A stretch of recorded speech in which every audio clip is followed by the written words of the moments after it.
हाय दोस्तों, स्वागत है आपका सक्सेस ग्लू के एक नए पॉडकास्ट एपिसोड में। और आज के हमारे गेस्ट हैं रेखा शर्मा। रेखा शर्मा पिछले 10 सालों से अपनी टेक कंपनी हिमाचल में चला रहे हैं और इनको होस्ट करना हमारे लिए भी काफ़ी एक्साइटिंग है, क्योंकि मैंने और मेरे को होस्ट ने अपने कैरियर की स्टार्ट इनकी गाइडेंस में ही की थी। तो we are actually quite excited to host her. तो बिना किसी देरी के स्टार्ट करते हैं इस पॉडकास्ट को। Welcome to the podcast ma'am. Welcome ma'am. Thank you. तो सबसे पहले जानते हैं आपके बिजनेस के बारे में। तो थोड़ा आप बताएंगे आपका बिजनेस किस इंडस्ट्री से रिलेटेड है और किस तरह की सर्विसेज आपका बिजनेस प्रोवाइड कराता है। मैं एक वेब डेवलपमेंट एजेंसी रन करती हूँ, जिसमें मेरे पास अराउंड 15 एम्प्लॉयज़ हैं। हम वेब एप्स बनाते हैं, वेबसाइट्स बनाते हैं और ओवरसीज़ क्लाइंट्स को अपनी सर्विसेज प्रोवाइड करते हैं। तो ये आपका एक तरह से चाइल्डहुड ड्रीम था कि अपना बिजनेस स्टार्ट करना, और स्पेशली टेक इंडस्ट्री में। चाइल्डहुड से तो मेरा सपना था नहीं कि मैं टेक कंपनी चलाऊँ। उस टाइम इतना टेक्नोलॉजी थी भी नहीं, ना हम इतना ना कंप्यूटर्स होते थे कई बार किसी के पास कुछ। तो इस तरह का सपना पालना मतलब that was kind of impossible. उस टाइम तो नहीं ऐसा हो सकता था। लेकिन हाँ, धीरे धीरे जब मैं अपने प्रोफेशन में गई तो मुझे पता लगता गया कि नेक्स्ट स्टेप क्या होना चाहिए। तो फिर आपके टेक की जर्नी स्टार्ट कैसे हुई? क्योंकि आजकल एक एंटरप्रेन्योरशिप का मतलब वैसा जर्नी चली है। हाँ, ट्रेंड ही चल पड़ा है एक तरह से। तो सब कोई चाहते हैं कि मैं भी ऐसा करूँ, मैं भी ये बनूँ, वो करूँ। तो आप बताओ कि आपकी मतलब एंट्री टेक में कैसे हुई थी? हमें आई थिंक 9th क्लास में आईटी जो है हमारा सब्जेक्ट इंट्रोड्यूस हुआ था। सिलेबस था, टीचर्स पढ़ाते थे, हम पढ़ लेते थे। कंप्यूटर ऑन कैसे करते हैं ये विंडोज़ कैसे चलाते हैं, नोटपैड कैसे यूज़ करते हैं, वर्ड डॉक्यूमेंट कैसे बनाते हैं, बस इस तरह की चीज़ें हमें सिखाते थे। फिर जब हम +1 +2 में गए तो हमारे को सब्जेक्ट्स इंट्रोड्यूस हुए, विजुअल बेसिक और डेटाबेस मैनेजमेंट वगैरह। तो उस दौरान थोड़ा सा इंटरेस्ट उसमें मेरा था कि हाँ, ये चीज़ें कैसे होती हैं, कैसे हम इम्प्लीमेंट करते हैं कंप्यूटर पर। बस इतना ही था उस दौरान। तो फिर हाँ, एक स्टोरी है कि जब मैं +2 से निकली तो आगे कॉलेज में जाने का टाइम था। एक मुझे था, मेरी फ्रेंड थी कि एयर हॉस्टेस बन जाते हैं। तो हम दोनों फ्रैंकफिन जो इंस्टीट्यूट है वो यहाँ हमारे सिटी में भी आए थे। तो उन्होंने अपना एक सेमिनार लगाया था, तो उसमें मेरी फ्रेंड और मैं चले गए। तो उन्होंने सिलेक्ट कर लिया हम दोनों को, और मैंने जो है BCA के लिए एंट्रेंस एग्ज़ाम हुआ था हमारे कॉलेज में, तो वो भी मैंने दिया था। तो फिर उनके रिज़ल्ट्स दोनों के सेम डे आए। तो फ्रैंकफिन में तो क्या रिज़ल्ट आता है, लेकिन मुझे उस टाइम लगा कि वो रिज़ल्ट है। फ्रैंकफिन में तो उन्होंने आपसे फ़ीस लेनी होती है और आपको एडमिशन दे देते हैं वो। तो उनकी कॉल आई कि आप सिलेक्ट हो चुके हैं, तो आप आइए और यहाँ पे फ़ीस जमा करा दीजिए और ले लीजिए अपनी एडमिशन। और उसके बाद मुझे एक फ़ोन और आया कॉलेज से।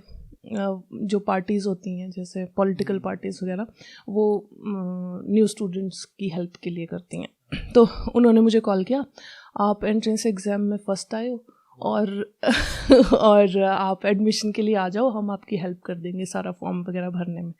तो फिर मेरे लिए था कि मुझे एयर हॉस्टेस बनना है। मतलब ग्लैमरस तो था, मेरा इंटरेस्ट था कि भाई हाँ, मैं एयर हॉस्टेस बन जाऊँ, अर्निंग भी जल्दी स्टार्ट हो जाएगी। लेकिन एयर हॉस्टेस बनूँ या मतलब BCA में चली जाऊँ, वो एक डिसाइडिंग पॉइंट था मेरे करियर में कि मैं कहाँ जाने वाली हूँ। तो उस दौरान मैंने चूज़ किया BCA, क्योंकि मेरे बच्चों का दिमाग, मैंने क्या सोचा, मैंने कहा देखो यहाँ तो मैं फर्स्ट आई हूँ, यहाँ पे जो इज्जत होगी वो वहाँ नहीं होगी। भाई यहाँ तो फर्स्ट आई हूँ पूरी क्लास में, तो यहाँ ही जाना पड़ेगा। तो वो मेरा एक डिसाइडिंग पॉइंट था कि मैं IT में जाऊँगी या मैं एयर हॉस्टेस बनूँगी। तो इसके अलावा आपने कभी कंसल्ट किया उस टाइम किसी से, या बस आपने इस एक पॉइंट के बेसिस पर खुद ही? बस रिस्पेक्ट के बेस पे आपने मैं अपने डिसीजंस खुद ही लेती हूँ शुरू से लेकर अभी तक। नहीं, अच्छा है ये काफ़ी। जिसकी डिसीजन मेकिंग स्ट्रांग है वो एक काफ़ी अच्छी स्किल है। वो तो लकीली आई थिंक डिसीजन अच्छा रहा। नहीं, सभी नहीं कर पाते हैं। आई थिंक अर्ली स्टेजेस में सभी काफ़ी कंफ्यूज रहते हैं अपने करियर को लेके, और स्पेशली इतना बड़ा डिसीजन लेना। और जो ये एयर होस्टेस था, आई थिंक काफ़ी टाइम पहले लड़कियों में काफ़ी ट्रेंड था ये एयर होस्टेस बनने का, राइट? उस टाइम सैलरीज भी अच्छी थी, आज थोड़ी कम है as compare to other sectors, लेकिन पहले था कि एयर हॉस्टेस की सैलरीज काफ़ी अच्छी थी, तो इंटरेस्ट बन जाता है गर्ल्स का, फिर घूमने को मिलता है ये वो। तो आपके फैमिली की तरफ से था कोई किसी पर्टिकुलर फील्ड की तरफ? नहीं, मेरी फैमिली ने मुझे कभी नहीं रोका कि आपने यही करो या ये ना करो, ऐसा कुछ नहीं था। वो मेरा ही डिसीजन था कि मैं BCA करूँगी। मीन्स आपने सभी डिसीजन अपने एजुकेशन से रिलेटेड खुद लिए हैं, राइट?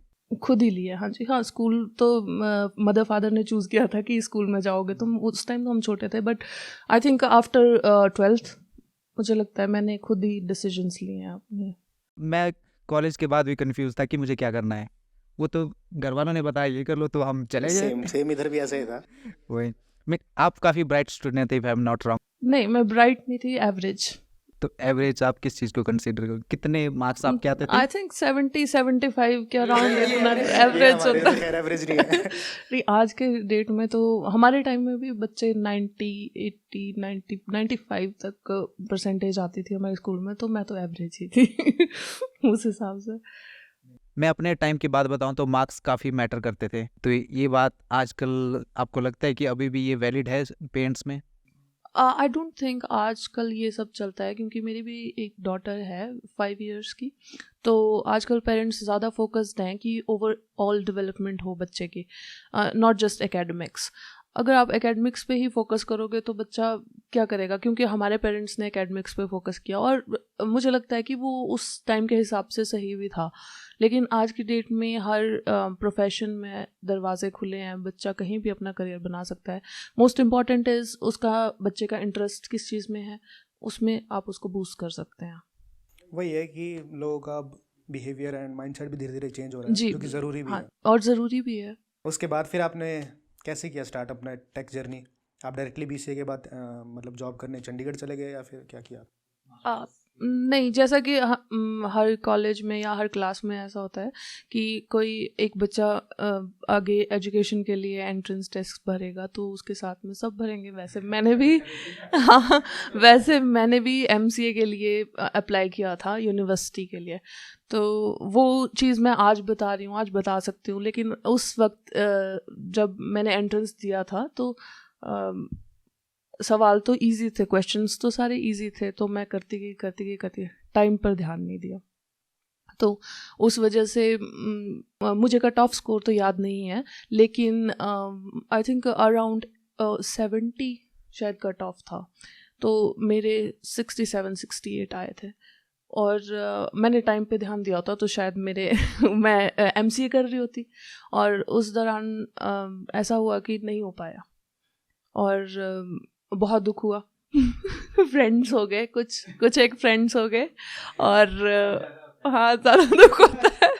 कुछ एक फ्रेंड्स हो गए, कुछ एक फ्रेंड्स ने प्राइवेट कॉलेज में एडमिशन्स ले लिए MCA के लिए, और किसी ने मुझे उस दौरान कहा था, मैंने यही एक्सक्यूज़ तो नहीं था, जेन्युइन सी बात मैंने एक्सप्लेन की थी कि नहीं, मेरा हो जाता अगर मैंने टाइम पर ध्यान दिया होता, तो मुझे आज भी वो बात याद है, और मैं हमेशा वो चीज़ याद रखती हूँ। उसने ये कहा था कि अगर जब नहीं होता है ना तो सब ऐसा ही बोलते हैं, हाँ, जब नहीं होता है तो सब ऐसा ही बोलते हैं कि हाँ, मेरा ये रह गया था, मेरा वो रह गया था, लेकिन मुझे अपने अंदर से पता है कि हाँ, वो एक जेन्युइन जो मैंने बताया था कि इस प्रॉब्लम की वजह से मेरा नहीं हो पाया, और आज मैं खुश हूँ कि मेरा MCA में नहीं हो पाया आज आई एम हैप्पी, तो मैं, और शायद वो भी खुश होगा जिसने बोला होगा आपको ये बात। हाँ, वो भी खुश ही होंगे शायद तो अगर स्कूल कॉलेज की बात लगी है, तो कॉलेज में नॉर्मली होता है कि हम थोड़े दूसरी चीज़ों की तरफ भी इंक्लाइन हो जाते हैं। Definitely I am talking about love. तो इस साइड भी क्या आपके कुछ एक्सपीरियंस रहे उस टाइम, या सिर्फ आप स्टडीज़ या और ये एंटरप्रेन्योरशिप, बिजनेस, इन चीज़ों के बारे में आप ज़्यादा? और मुझे लगता है कि हर चीज़ की एक एज होती है और एक स्टेज होती है, जो उस पर्टिकुलर एज में ही आप को सूट करती हैं चीज़ें करना, और करियर भी उस दौरान आपका प्राइम पर होता है। और लेकिन ये होता है कि आप किस तरह से साइड बाय साइड चीज़ों को मैनेज कर सकते हो, क्योंकि लाइफ में सब कुछ इम्पॉर्टेंट है, फैमिली भी इम्पॉर्टेंट है, आपके लव्ड वंस भी इम्पॉर्टेंट है, और आपका करियर भी इम्पॉर्टेंट है। तो ऐसा नहीं है कि मैं बड़ी इंक्लाइंड थी किसी चीज़ की तरफ को, लेकिन हाँ, जो चीज़ें होनी होती है लाइफ में शायद वो होगी। कॉलेज के दौरान तो ऐसा कुछ नहीं था, लेकिन आफ्टर कॉलेज जो मेरे हस्बैंड हैं वो मुझे मिले। हालांकि वो भी BCA में ही थे, मैंने उनको कभी नहीं देखा। Bunkers, one of the bunkers he was. तो मैंने उन्हें कभी कभी नहीं देखा कॉलेज में। नहीं, फिर ये बात इंटरेस्टिंग है कि जिनको आपने 3 इयर्स कॉलेज में कभी नोटिस नहीं किया, आफ्टर कॉलेज वो आपको कैसे मिल गए? वो इस तरह हुआ कि फेयरवेल जैसे देते हैं, जो जूनियर्स हैं वो सीनियर्स को फेयरवेल देंगे, तो उन्होंने फेयरवेल वाले दिन बंक नहीं किया।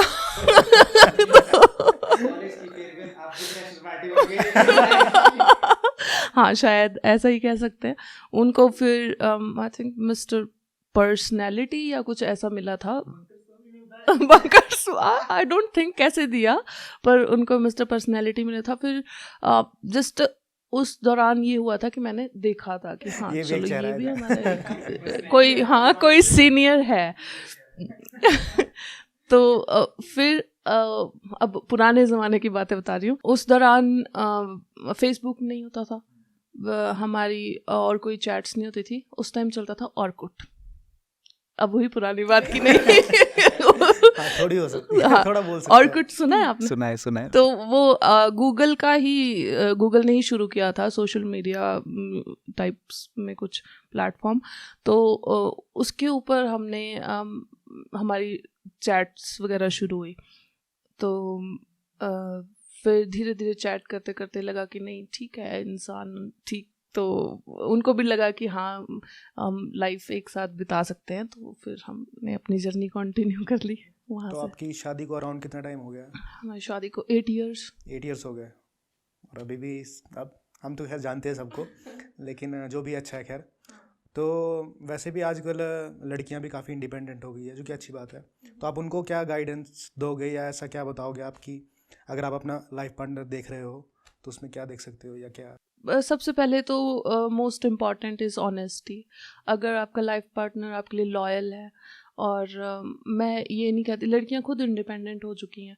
तो पहले तो क्या होता था कि लड़का अच्छा कमा रहा है, लड़का अच्छा कर रहा है, और सो कॉल्ड सोशल मीडिया पर बोलते हैं गोल्ड डिगर्स उन गर्ल्स को।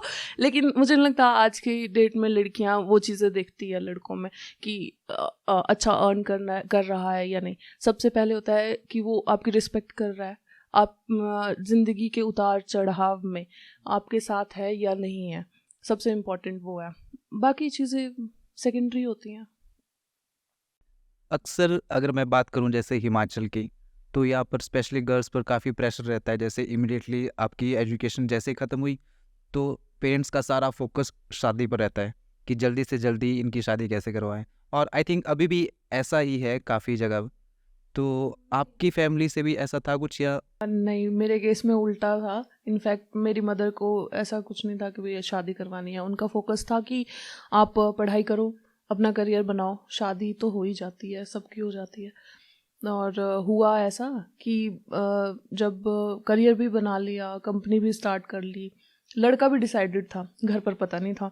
तो मैं इनडायरेक्टली अपनी मदर को कह रही हूँ कि भैया शादी कर लेंगे।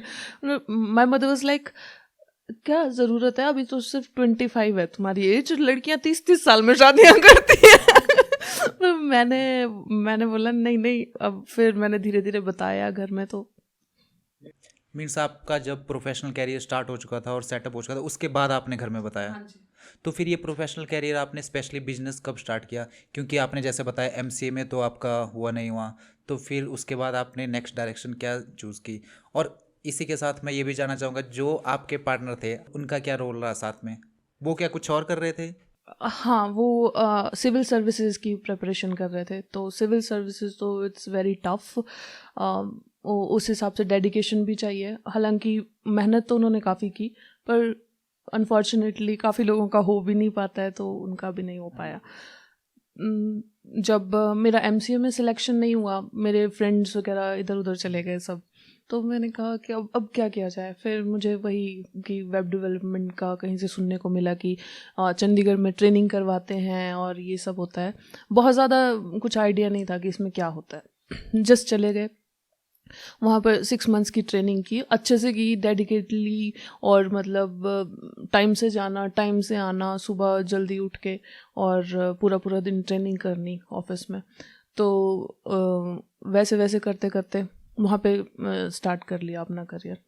तो दिल तो बड़ा टूटा जब पहली सैलरी हाथ में आई कि 4,000 रुपये दे रहे हैं, पर खैर जो भी था, लर्निंग एक्सपीरियंस था। और 1-1.5 साल लर्न किया, 4,000 हुई, फिर 6, फिर 8, फिर 10,000। उस दौरान ऐसा हुआ कि मेरी हेल्थ भी ठीक नहीं रह रही थी, बहुत वीक हो गई थी मैं। सुबह 8 बजे जाऊंगी तो 8 बजे आऊंगी शाम को, या 9 बजे वापस आऊंगी ऑफिस से, कुछ पता नहीं होता था।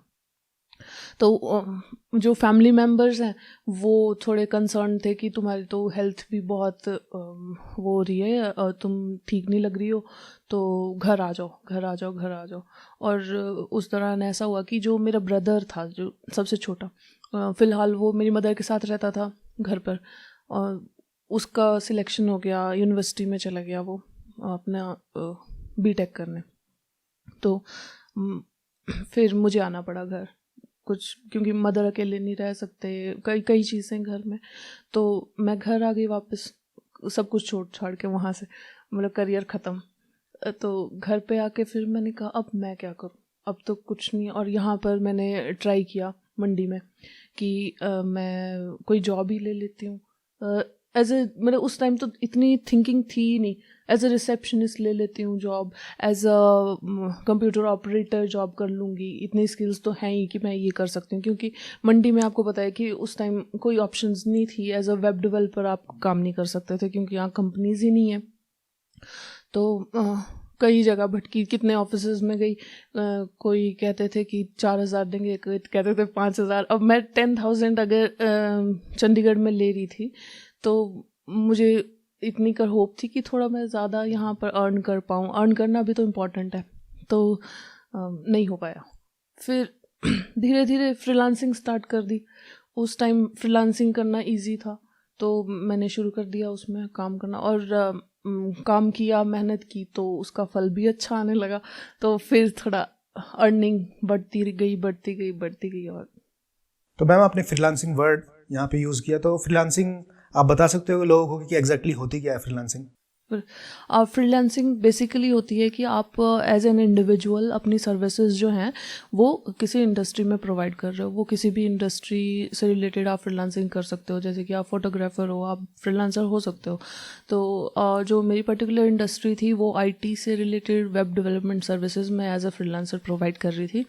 तो बेसिकली फ्रीलांसिंग मोस्टली जो होता है वो ये होता है कि आप रिमोटली जो है अपनी सर्विसेज किसी को प्रोवाइड कर रहे हो, मतलब कहीं से भी बैठ के, कहीं से भी बैठ के आप बस आपके काम कर पास सकते हो। लैपटॉप और एक इंटरनेट का।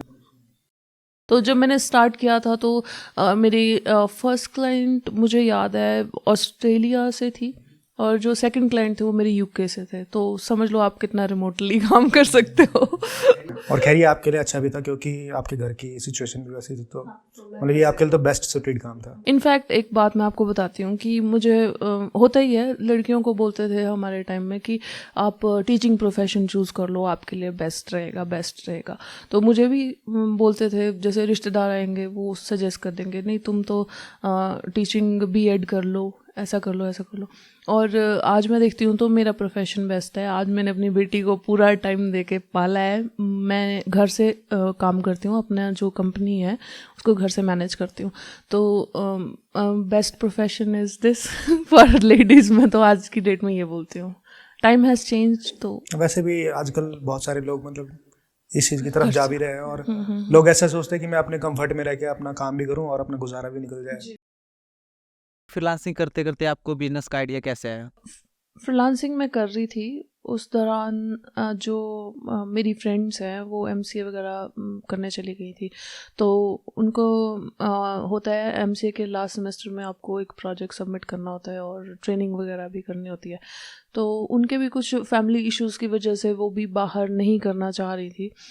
तो उन्होंने मेरे से बात की कि हम ट्रेनिंग करना चाह रही हैं ऐसा वैसा। तो मैंने कहा ट्रेनिंग मैं आपको प्रोवाइड कर देती हूँ, सर्टिफिकेट जो है हमारे यहाँ कोई इंस्टीट्यूट था वहाँ से आप ले लेना। तो वैसे हाँ, वैसे वैसे करके हमने, मेरी फ्रेंड्स मेरे पास आ गई, फिर मैंने उनको ट्रेन किया। तो धीरे धीरे थोड़ा कॉन्फिडेंस आ गया कि इनको ट्रेन किया जा सकता है, तो और औरों को भी ट्रेन किया जा सकता है और इसमें मतलब और स्कोप है आगे बढ़ने का। तो वैसे ही हमने ऑफिस स्टार्ट कर दिया। उसमें जो मेरे अभी हस्बैंड हैं, उस टाइम तो खैर हमारी शादी नहीं हुई थी, तो वो भी इन्वॉल्व हो गए। उन्होंने भी कुछ इन्वेस्ट किया और थोड़ा बूस्ट किया आगे कि भाई हाँ कैसे हम बिज़नेस को आगे ले जा सकते हैं। फिर शुरू में हमने ऐसे कर दिया कि टेक्निकल एंड मैं संभालूंगी और बिडिंग एंड ऑल जो है मेरे हस्बैंड देखते थे उस टाइम। वैसे वैसे करते करते, और ये बात है शायद 2013 की, राइट? हाँ जी, 2013 में हमने स्टार्ट किया था। और आई थिंक उस टाइम स्टार्टअप का भी इतना कोई बूम नहीं था जैसे कि आजकल है कि हर कोई अपना बिजनेस स्टार्ट करना चाह रहा है, और स्पेशली हिमाचल जैसी जगह में तो आई थिंक ये सोचना भी बहुत बड़ी बात है। आईटी कंपनी जीरो थी शायद उस टाइम। हाँ, हमारे टाउन में कोई ऐसी आईटी कंपनी नहीं थी। और मेरा बेसिकली ऐसा था, मैं जब चंडीगढ़ एक बार रह आई, एक तो मुझे वहाँ का वेदर बिल्कुल भी पसंद नहीं आया, बिल्कुल भी। मैं वहाँ वापस जाना भी नहीं चाहती थी। एक दिमाग में ये भी था कि यहाँ अगर कुछ नहीं हो पाता है तो घर के हालात थोड़े स्टेबल हो जाएं तो मैं वापस जाऊं, लेकिन मैं जाना नहीं चाहती थी। एक रीज़न ये भी रहा कि हमने वो कंपनी यहाँ स्टार्ट की, और एक रीज़न मेरा ये भी था कि जो मैंने फेस किया है जॉब करती बार चंडीगढ़ में, कि आप सुबह 8 बजे जाओगे और शाम को 8 बजे आप वापस आओगे, वो मैं अपने एम्प्लॉयज़ के साथ कभी नहीं करूँगी। ये शुरू से लेकर अब तक ऐसा ही चल रहा है। हमारी कंपनी सुबह 9 बजे स्टार्ट होती है, 5:30 बजे सब अपने पीसीज क्लोज करके चले जाते हैं। आईटी बिज़नेस में ऐसा ज़रूर होता है कि कुछ जो काम होते हैं वो अर्जेंट होते हैं और ऑफ द आवर्स करने होते हैं, तो उसके लिए हम उनको वर्क फ्रॉम होम के लिए रिक्वेस्ट करते हैं। अगर कोई करता है तो उसके लिए उनको एक्स्ट्रा पे किया जाता है। मतलब ये नहीं है कि आप बस बैठे हो और काम कर रहे हो। तो ये चीज़ थी मेरे दिमाग में, वो हम आज तक इम्प्लीमेंट कर रहे हैं अपनी कंपनी में। ये काफ़ी अच्छी बात है ये। तो वैसे ये सारा जो भी आपने बिजनेस स्टार्ट किया वो इतना इजी तो होगा नहीं आपके लिए, कभी ना कभी कुछ ना कुछ स्ट्रगल तो आपने फेस किए ही होंगे। हाँ, स्ट्रगल्स तो हर बिजनेस में या आपकी लाइफ में हर जगह रहते हैं, लेकिन आप उन चीज़ों को, उन बाधाओं को पार करते हुए कैसे अपने गोल को अचीव करते हो, वही मेन होता है। स्ट्रगल्स मेन ये रहे मेरे कि जब मैंने शुरू किया तो पहले तो बजट नहीं, हमारे पास बजट नहीं, हमने बिल्कुल बहुत लो बजट से अपना ऑफिस स्टार्ट किया। उसके बाद हमारी सिटी में, जो हमारा टाउन है, यहाँ पर हमारे टाउन में ट्रेंड है एक कि बच्चे ने, किसी ने ग्रेजुएशन की, वो बाहर चला जाएगा जॉब करने या ट्रेनिंग करने, भी वो बाहर ही जाएगा। हाँ, लेकिन अब थोड़ा थम गया है आफ्टर कोरोना। थोड़ा सा ये हो गया है कि लोग अपने घरों की तरफ भी वापस आ रहे हैं, लेकिन उस दौरान बहुत बहुत ही ज़्यादा ये ट्रेंड था कि आप कॉलेज पास आउट हो या +2 आपने कर लिया तो आप ट्रेनिंग चंडीगढ़ करोगे, नोएडा करोगे, बेंगलोर करोगे, बाहर चले जाएंगे आप लोग, सारे बच्चे। तो यहाँ कोई रह के राज़ी नहीं था, तो हमने ऑफिस तो खोल लिया, लेकिन काम करने वाला कोई नहीं, काम खुद ही करो। तो फिर धीरे धीरे स्ट्रगल यही रहा कि अपने ही एम्प्लॉयज़ ट्रेन करो, खुद ट्रेन करो, और फिर जो है एम्प्लॉयज़ रेडी करो, और उस हिसाब से फिर बिज़नेस आगे रन होगा। तो ये सिलसिला चलता रहा हमारा कोरोना तक। और जो ट्रेन हो जाएंगे बच्चे, उनका ये था कि भाई हमारा करियर सेट हो गया, हम अगली कंपनी में जाएंगे, या उनको हाइक चाहिए। कई बार हो जाता है कंपनीज में हाइक नहीं मिल पाती हैं, इंटरनल प्रॉब्लम्स एंड ऑल सब, तो वो चले जाएंगे, फिर नए बच्चे ट्रेन करो। ये सबसे बड़ा स्ट्रगल था। मतलब ये एक पूरा सर्कल है। हाँ, ये आप ट्रेन करते जाओ और वो आगे निकल जाएंगे। खैर, उनको भी ग्रोथ चाहिए, वो चीज़ हम समझते थे, लेकिन बात ये थी कि हमारे बिजनेस के लिए तो ये एक स्ट्रगल रहा। और बाकी छोटे मोटा स्ट्रगल्स कि आपके प्रोजेक्ट्स आ रहे हैं कि नहीं आ रहे हैं, वो तो एक डे टू डे लाइफ है बिजनेस में। प्राइमरी आपका सपोर्ट कौन रहा, आपकी फैमिली या आपके हस्बैंड या कोई और जिन्होंने आपको इसके लिए काफ़ी सपोर्ट किया, स्पेशली बिजनेस रिगार्डिंग थिंग्स? जो फैमिली तो सपोर्टिव थी ही, लेकिन मेन सपोर्ट जो है वो मेरे हस्बैंड का रहा, क्योंकि जो मेरे हस्बैंड हैं वो हमेशा बूस्ट करते हैं। वो ये कहेंगे, अगर मैं कहूँगी कि नहीं हम अब अच्छा कर रहे हैं, तो ही इज़ लाइक नहीं अभी तो किया ही क्या है, अभी आगे और करना है, ये तो कुछ भी नहीं है, कंपनीज क्या क्या नहीं कर रही है, आपको आगे ग्रो करना है। और उनका जो विजन होता है वो विजन मेरा नहीं हो पाता है कभी भी। अब आगे के लिए इनका विजन है कि हमें जो है बिगर प्रोजेक्ट्स चाहिए, गवर्नमेंट सेक्टर में हम प्रोजेक्ट्स उठाएं, तो वो मेरा विजन कभी नहीं रहा। जो जितना कुछ अगर हम कंपनी में कर रहे हैं या मैनेजमेंट हो गई कंपनी में, फाइनेंशियल मैनेजमेंट होगी, वो मेरे हस्बैंड संभालते हैं, और मोटिवेशन भी काफ़ी मिलती है उनसे। सिंपल लैंग्वेज में बोलूँ तो वो आपके एक परफेक्ट पार्टनर हैं। बिल्कुल सही बात। तो ये भी खैर इतना आसान नहीं रहा होगा आपके लिए कि अपने। हाँ, काफ़ी मुश्किल रहा। शादी के बारे में पूछ रहे हैं आप? हाँ, मैं बिल्कुल इसी बारे में पूछ रहा हूँ। हाँ, वो काफ़ी ज़्यादा मुश्किल रहा, क्योंकि जो हम हैं वो शर्मा, जैसे आपको पता है कि रेखा शर्मा, तो हम पंडित और जो सर हैं वो राजपूत थे, तो हम हाँ सोसाइटी, तो ये था कि हमारी शादी नहीं हो पाएगी, ऐसी ऐसी बातें।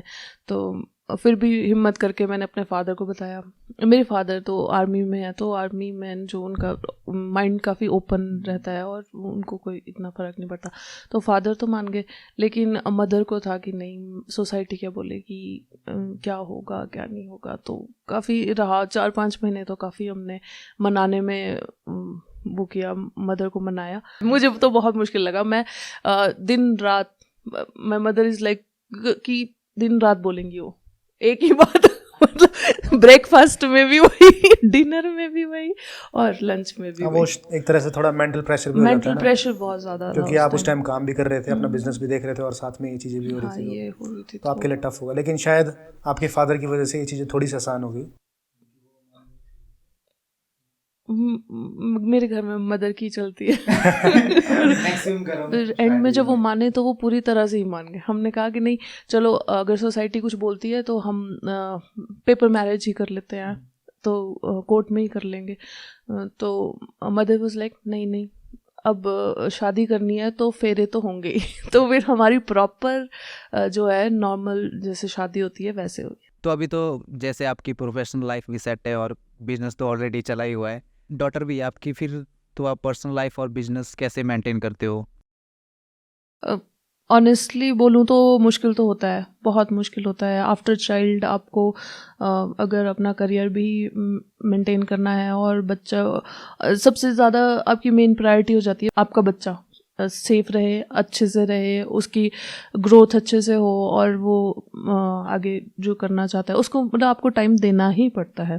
तो साथ में बिजनेस, उसको भी टाइम देना पड़ेगा, वो भी आपके एक बच्चे की तरह ही होता है। तो मैं घर से मैनेज करती हूँ, वर्क फ्रॉम होम, जो मतलब सबसे अच्छी बात है मेरे फील्ड की, कि मैं अपने घर से काम कर सकती हूँ। और जो मेरे हस्बैंड हैं वो ऑफिस जाते हैं, ऑफिस मैनेजमेंट वो सारा देखते हैं, मैं घर से मैनेज कर लेती हूँ। अपनी बेटी को भी देख लेती हूँ, उसको स्कूल भेज दिया, उसके बाद ऑफिस का काम कर लिया, वो स्कूल से आएगी, फिर उसको पिक किया। और आई थिंक ये आईटी वालों के लिए सबसे बड़ी फ्लेक्सिबिलिटी है, राइट? हाँ, कि लोकेशन की कोई रिस्ट्रिक्शन नहीं है, आप जहाँ मर्जी वहाँ काम करो। मैं तो कहूँगी कि स्पेशली फॉर विमेन ये जो फील्ड है ये बहुत अच्छी है। तो अगर अभी के टाइम में कोई बिजनेस स्टार्ट कर रहा हो तो उनको किन बातों का ध्यान देना चाहिए? हाँ, मुझे लगता है सबसे पहले मोस्ट इम्पॉर्टेंट थिंग इज़ कि बिलीव इन योर सेल्फ। अगर आप खुद पर ही बिलीव नहीं करोगे तो आप बिजनेस कैसे स्टार्ट कर पाओगे? खुद पर बिलीव नहीं करोगे, आपके साथ अगर आपके टीम मेंबर्स हैं उनको कैसे भरोसा दिलाओगे कि हाँ नहीं हम एक अच्छी चीज़ स्टार्ट कर रहे हैं और इसका जो है फ्यूचर अच्छा है। सबसे बड़ा बेनिफिट आपका बिजनेस स्टार्ट करने का ये है कि आपको लाइफ में फ्लेक्सिबिलिटी मिल जाती है। अगर आपका बिजनेस बहुत बहुत अच्छे से परफॉर्म कर रहा है तो आप फाइनेंशियली बहुत जल्दी फ्री हो जाते हो अपनी लाइफ में, एक ये है। लेकिन साथ ही साथ ये ड्रॉबैक भी है कि अगर आपका बिजनेस सक्सेसफुल नहीं होता है तो you are the only one who is responsible for it, और आपको उसकी जो है रिस्पॉन्सिबिलिटी लेनी पड़ सर आपको ही लेनी पड़ेगी। और बिजनेस हमेशा से रिस्की रहा है और रिस्की होता है, तो पर बात यह है कि अगर आप रिस्क नहीं उठाओगे तो फिर आगे कुछ कर भी नहीं सकते लाइफ में, तो रिस्क उठाना। Risk equal to reward. हाँ।